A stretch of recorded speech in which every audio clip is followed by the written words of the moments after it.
자, 2학기 역사 수업에 대해서 안내를 하겠습니다. 우리가 온라인으로 수업을 하게 되어서 지금 진도가 전체적으로 안 맞기 때문에 2학기 시험에 들어가는 부분부터 전체적으로 수업을 다시 시작하도록 하겠습니다. 1반하고 7반은 수업이 조금 덜 됐고 다른 반은 진도로 거의 다 나갔던 부분이지만 시험 끝나고여서 방학 앞이어서 조금 긴장감이 늦춰진 것도 있고 시간이 지난 것도 있어서 다시 이 부분은 수업을 하도록 하겠습니다.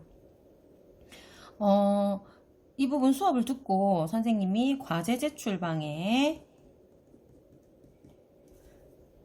역사 과목에 우리 원래 그 노트 필기에서 올렸었죠. 노트 필기에 하지 않고 선생님이 형성평가 문제를 올리도록 하겠습니다. 그럼 이 형성평가 문제에 대한 답을 댓글로 달아주면 되겠습니다. 댓글의 형식은 3학년 1반 32번 서혜원 요렇게 하고 댓글 1번의 답은 2번의 답은 요런 식으로 달아주면 되겠습니다. 그래서 요걸로 이 부분은 대체를 하고 우리 이제 목요일 금요일은 만나서 수업을 하고 거기 그 수업하고 나서 선생님이 좀 더 자세하게 온라인 수업에 대해서 얼굴을 보고 안내를 하도록 하겠습니다. 자, 그래서 오늘 수업할 부분은 우리가 그 시험 기간에 어디까지 했었냐면 1930년대에서 40년대의 그 일본이 병참기지와 정책을 통해서 우리나라를 전쟁의 기지로 만들려고 했다. 여기까지 수업을 했거든요. 그래서 오늘 할 내용은 1930년대, 40년대의 나라 밖에서의 항일운동에 대해서 수업을 하겠습니다. 1930년대에서 1940년대 여기부터 이제 시험 범위니까 들었던 친구들은 다시 한번 정리하는 시간이 되었으면 좋겠습니다. 그러면 일단 나라 밖에서 1930년대 40년대 항일운동에 대해서 보려면은 우리가 참고할 게 1920년대까지의 해외에서의 무장 독립투쟁이 어땠는지 잠깐 기억을 해보고 넘어갈 필요가 있습니다. 그래서 1920년대에 해외 무장 독립투쟁은 우리가 다 알다시피 독립군이 굉장히 활동을 열심히 했는데 거기 어디냐면 이제 만주에서 봉오동 전투와 그 다음에 청산리 대첩 요런 것들로 활동을 했었었죠. 그래서 활동을 하다가 우리가 이렇게 일본군에 대해서 승리도 많이 거두고 했지만 일본군이 이제 간도 참변을 일으키고 그다음에 우리가 러시아와 합작을 하려고 했지만 러시아에 이동해서 자유시 참변이 일어나고 해서 독립군이 굉장히 많은 시련이 있었습니다. 그죠? 그렇지만 우리나라 사람들이 다시 만주로 이동을 해가지고 자치정부의 성격이 강한 3부라는 것을 성립을 시켰어요. 참의부, 신민부, 정의부 이런 3부를 성립시켰고 이 3부가 결국에는 통합이 되죠. 그래서 뭘로 통합이 되었냐면은 조선 혁명당과 한국 독립당 요렇게 통합이 되었었습니다. 그래서 요까지가 시험 범위였어요. 그쵸? 그래서 3개의 부가 2개의 당으로 통합이 되었고 이 각각 당은 군대가 있었죠. 조선혁명군과 한국독립군 이렇게 군대가 있었습니다. 그쵸? 그래서 요까지 배웠고요. 오늘은 여기에서 연장을 해서 우리가 1930년대 40년대 나라 밖에서 전개된 항일운동에 대해서 보도록 하겠습니다. 자, 첫 번째 만주 지역에서의 무장 독립투쟁에 대해서 보겠습니다. 무장이라는 것은 무기를 들고 한다라는 거죠. 독립투쟁. 그래서 여기에 1930년대 40년대 가장 포인트는 뭐냐면요. 한국과 중국이 연합을 했다라는 게 가장 큰 포인트거든요. 한국과 중국의 연합. 왜냐면 이제 중일전쟁이 1937년에 일어났잖아요. 그래서 일본이 이제 한국과 중국의 공공의 적이 된 거예요. 그래서 계속 연합을 했다라는 거고 첫 번째 포인트가 두 번째 포인트는 뭐냐면 지역별로 다르다라는 거. 그래서 만주에서 맨 처음에 우리가 한중연합을 해서 활동을 하다가 여기에서 이제 러시아 쪽으로 이동한 세력도 있고, 그 다음에 중국 관내라고 하면 중국의 본토.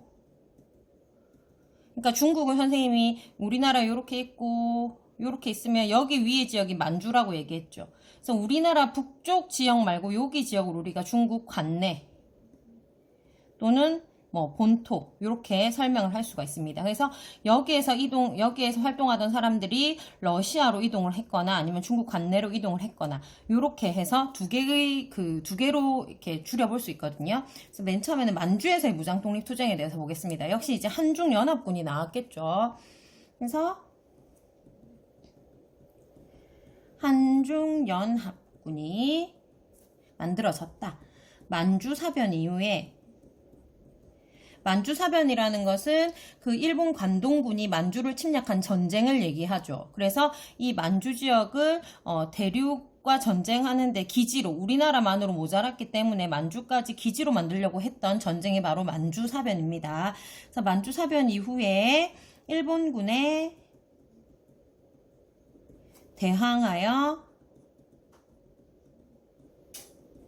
연합작전을 전개하였습니다. 실제로 이때 그러니까 한중연합군이 일본에 여러 차례 승리를 했거든요. 그럼에도 불구하고 이제 일본의 반격이 세워져서 결국에는 만주가 전부 이제 일본의 차지가 되어 버렸거든요. 그래서 중국 본토로 이동을 해서 일본에 대한 항전을 계속하게 됩니다.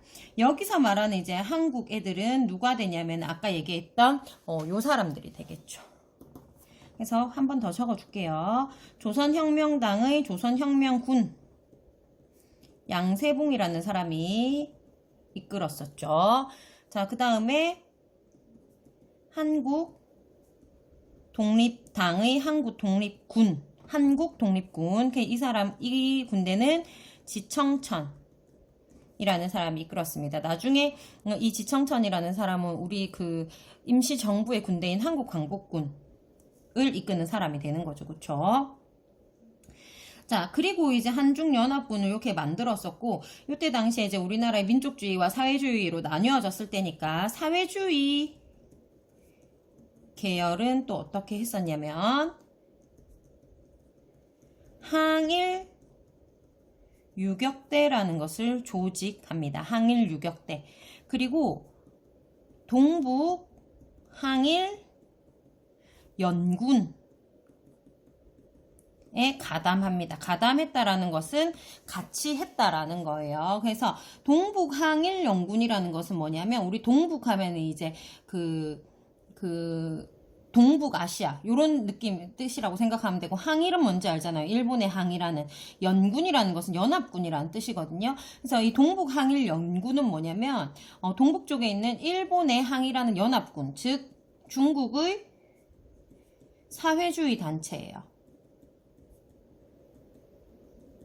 그래서 중국 사회주의 단체 애들이 만든 동북항일연군에 우리나라의 사회주의 계열이 가담을 해가지고 같이 일제를 어떻게 공격을 했다라는 겁니다. 그 다음에 우리나라 사람들은 또 조국 광복회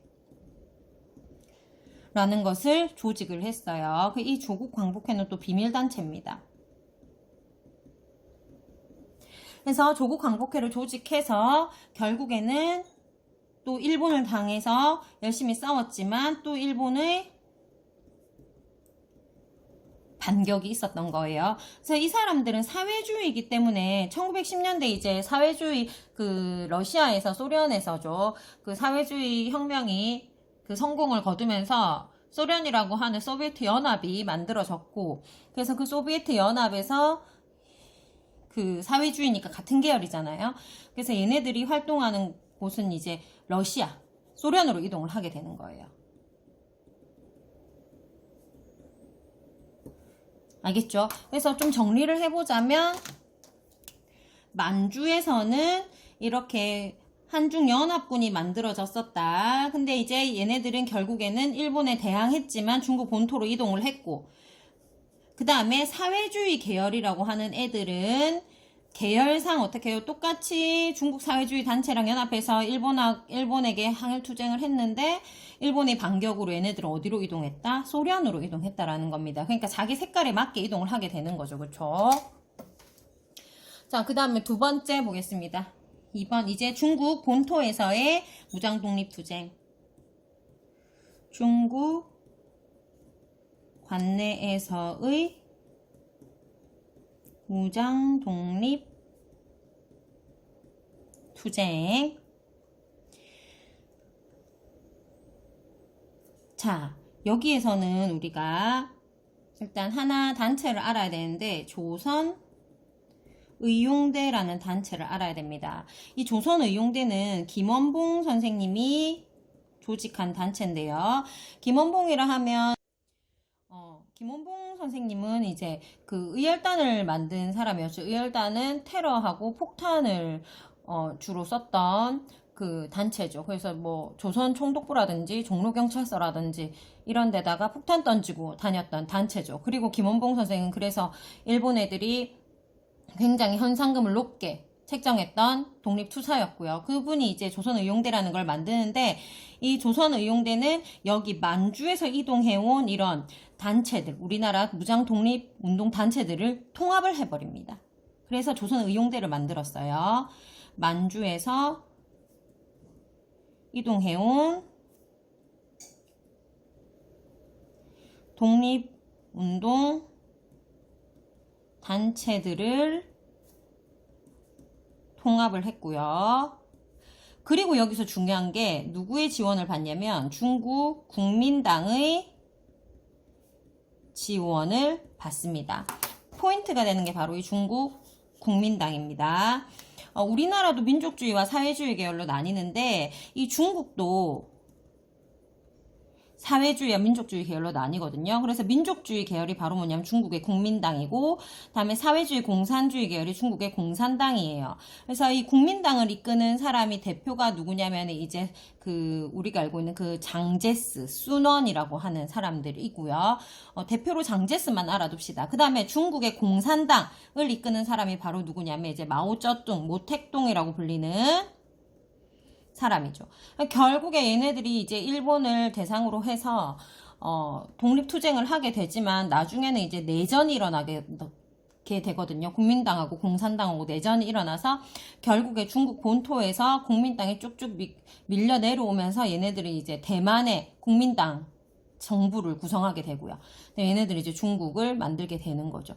그래서 중국이 왜 대만하고 중국하고 둘이 사이가 안 좋잖아요. 요런 역사를 갖고 있습니다. 근데 우리나라, 똑같아요. 우리나라에 이제 그 대한민국 임시정부를 지원해준 애들이 요 국민당이에요. 대한민국 임시정부가 나중에 민족주의 계열 애들이 이렇게 들어가잖아요. 그러니까 요게 국민당이고, 공산당은 나중에 누구랑 그 결을 같이 하게 되냐면 우리나라에서 사회주의 단체 애들이 이제 사회주의의 영향을 받은 사람들이 만든 그 사회주의 단체 사람들이 만든 그 단체들, 즉 조선독립동맹 조금만 이따 갈 거예요. 그 조선독립동맹하고 같이 이제 결을 같이 하게 되면서 이제 북한하고 이제 비슷한 라인으로 가게 되는 겁니다. 그래서 어쨌든 요거 좀 기억을 해두세요. 그래서 중국 국민당의 지원을 받았어요. 그래서 보면은 이 조선의용대에서 국민당의 지원을 받았으니까 민족주의잖아요, 얘네들은. 그러니까 사회주의 애들도 여기로 넘어왔을 거란 말이에요. 여기에서 사회주의 애들이 빠졌지만 요 안에 사회주의가 없다라는 건 아니거든요. 아직까지 이렇게 나뉘어지지가 않았었어요. 그래서 조선의용대에서 나랑 뜻이 안 맞다 하는 그 일부 세력들, 사회주의 세력들이 되겠죠. 그래서 이 일부 애들은요, 화북 지역으로 이동을 하게 됩니다. 그 화북이라고 하면은 중국을 크게 남북으로 나누었을 때 북쪽을 얘기해요. 그래서 좀 더 소련에 가까운 쪽입니다. 그래서 화북으로 이동을 하면서 이 사람들은 이제 일본군과 누구의 그거를 받지 않고, 그러니까 국민당에 이런 애들을 지원을 받지 않고 이제 직접 전투를 하게 됩니다. 그러면서 이 사람들이 무슨 군대를 만드냐면 조선의용군이라고 하는 군대를 조직하게 되는데, 이 조선의용군은 결국에는 누구의 군대가 되냐면 조선 독립동맹이라고 하는 애들의 군대가 돼요. 요거는 조금 이따가 밑에 가서 다시 설명을 할게요. 그리고 조선의용대에서 일부 이렇게 빠진 애들 빼고 이제 대부분의 나머지들은 어디로 가냐면 한국 광복군에 들어가게 됩니다. 그래서 한국 광복군에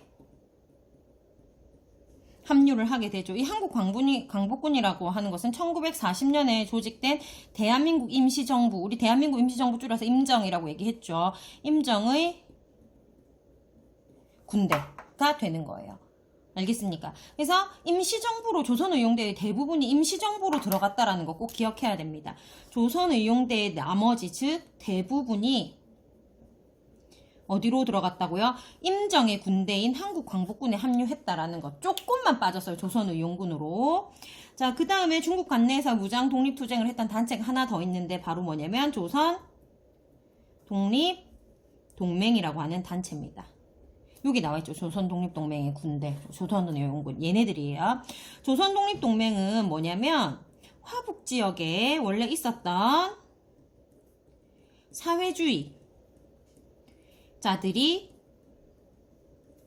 결성한 단체입니다. 그래서 사회주의자들이 화북지역에 있었어요. 조선독립동맹. 그래서 조선의용대에서 얘네들이랑 뜻이 맞는 일부가 여기로 들어가 버린 거예요. 그래서 결성을 해서 얘네들은 아까 얘기했던 조선의용대의 일부와 함께 군대를 만들었는데 그 군대 이름이 뭐라고? 여기 나와 있죠. 조선의용군을 조직, 다른 말로 뭐 편성했다.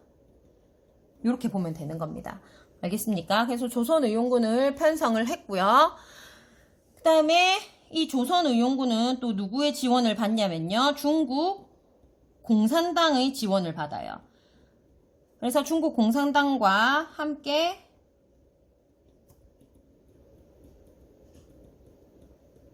항일투쟁을 하게 되는 겁니다. 알겠습니까? 그래서 얘네들 보면 이제 결국에는 조선독립동맹은 광복 이후에 북쪽으로 가서요. 북한 정권의 수립에 참여를 하게 되는 거죠. 그래서 색깔을 조금 다르게 표시해 보자면 조선의용대에서 화북지역으로 이동한 애들이 바로 누구냐면 여기죠. 그래서 조선의용대의 일부. 얘네들이죠. 일부. 그래서 조선독립동맹은 원래 화북지역에 있던 사회주의 단체인데 조선의용대와 함께 조선의용군을 편성을 했고 중국 공산당과 함께 항일투쟁을 합니다. 공산당과. 그래서 결국에 이제 북한 정권의 수립에 참여를 하게 되는 거예요.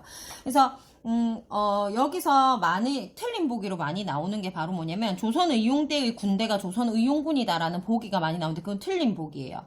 조선혁명당의 군대는 조선혁명군이고 한국독립당의 군대는 한국독립군이지만 조선의용대의 군대는 조선의용군이라고 볼 수 없는 거예요. 왜냐면 조선의용대가 이만큼 있으면 여기에 일부에 해당하는 애들이 일부가 어디에 참여한 거냐면 조선의용군에 참여를 한 거죠. 그래서 이 조선의용군은 결국에 뭐냐면 조선의용대 일부와 다음에 조선독립동맹이 함께 한 거예요. 그러니까 조선의용대의 이 많은 대부분은 결국에는 어디로 들어간 거예요? 우리 임정의 군대인 한국 광복군에 합류를 하게 된 거죠. 그렇죠. 그래서 여기서 가장 큰 포인트는 조선의용군은 어디의 군대이다? 조선독립동맹과 조선의용대 일부, 즉 조선의용군의 색깔은 뭐다? 얘네들은 사회주의 계열이다라는 게 중요해요. 알겠죠?